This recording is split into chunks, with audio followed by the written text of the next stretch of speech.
long one. What do you got? What was your overall takeaway? We made some plays on both sides of the ball in the kicking game. But if we played the game today, we did enough things to lose the game for sure. Whether it be penalties or turnovers, or when you're playing against yourself, a turnover is a takeaway for your team too. So that's a positive. But you can't make those mistakes, like the penalty mistakes we made. If you make those, you won't win. And then we didn't do a great job in the end with clock management as a team in the 2 minutes. So I thought we were a little ahead of that in our understanding, but sometimes that's the danger of practicing it not at full speed. Then you go do it at full speed and it presents differently. So I'm glad we did it, and we'll have to do it again to make sure that we're proficient at it. But I'm really pleased with the way these guys are working. I mean, that gives you a chance, and they work really hard, and they're really good people. So that's all you can ask from your team. We got to coach better. That's a for sure. We need to clean stuff up in a hurry, and we need to make sure that they understand what we're saying. So that's on us. Checo, good to see this. Yeah, I'm gonna keep from individualizing guys, who did what today. But like I said, I think Pop is in a good spot right now, physically, mentally, everything. We need to make sure that he shines it up and he gets ready to go play. Anything stand out with the backup quarterbacks today? You know what? They both did really some good things, so they're gonna make it hard on us, which is good. Now again, it's like watching from the field is the worst seat in the house, so let me go watch the tape with Sean, and we'll certainly evaluate the heck out of this, because this is the closest thing in college that you have to a game, right? It's scrimmages. So we do put extra weight on the evaluation for this. Do you hope to have a decision by next week, or do you want to use the next scrimmage for that backup quarterback job? When it's clear, I want to make the decision. I'm not going to try to force it to happen. And right now, at least from what I felt out there, again, when you watch the tape, I think it's too close to call. Just throughout training camp, what have you seen from Schiano, especially when he's not here in the system? Well, I thought he was a dynamic returner a year ago. I think he's become a good wideout now too. So the next step is for him to become, a great one and eventually an elite one, because he has the skills to do it.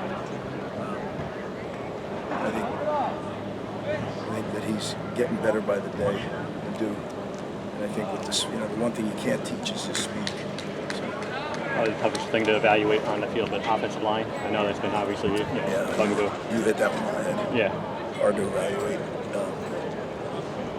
With some of the runs that came out, usually that means that somebody did something well, right? But then there were some negative plays and some no yardage plays that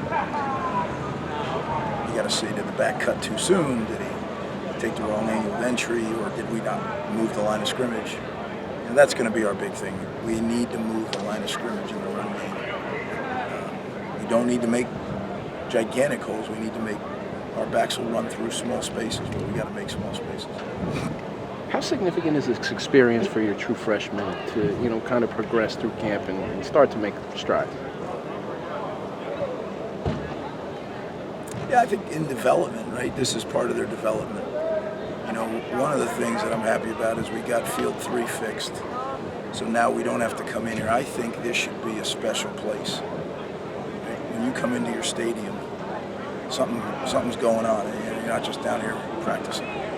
It's just the way I was raised. You go into the game field, it's the game field. And I think that was good because our new freshmen, this was a good experience. Sure. I think we're 2.5 weeks out. I mean, how confident are you right now? I know you have some time, but how satisfied are you just, with where the team stands 2.5 weeks out before the game? Oh, I think it's more like I like the way they work, and I like the way that they're meshing together as a team.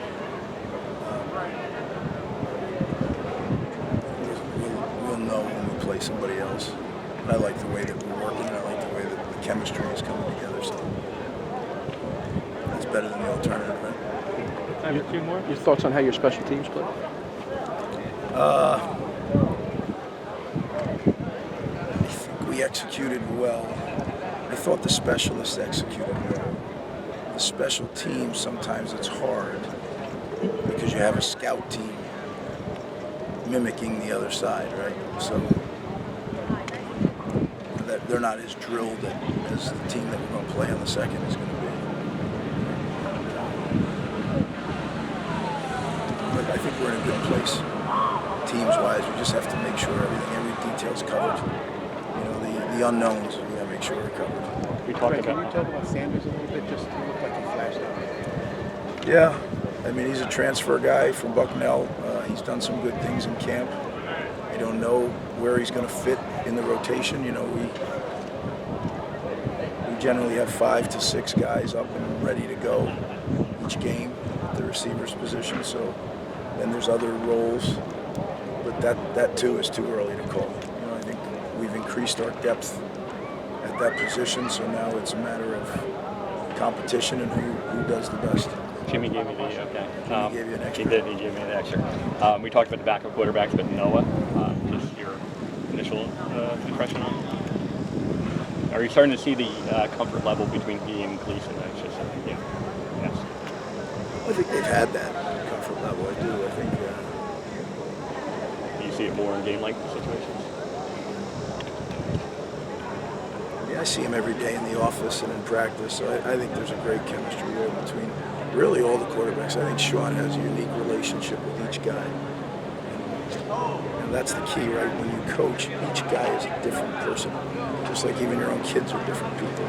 So, you know, one will react to this kind of coaching and the other will react to that. And I think one of the secrets of coaching is knowing what really reaches your players. How do you approach each guy differently to reach them? And I think Sean's gifted in that. So I think all the quarterbacks have a really tight understanding and relationship with each other. Guys, I appreciate it. Thanks for coming out.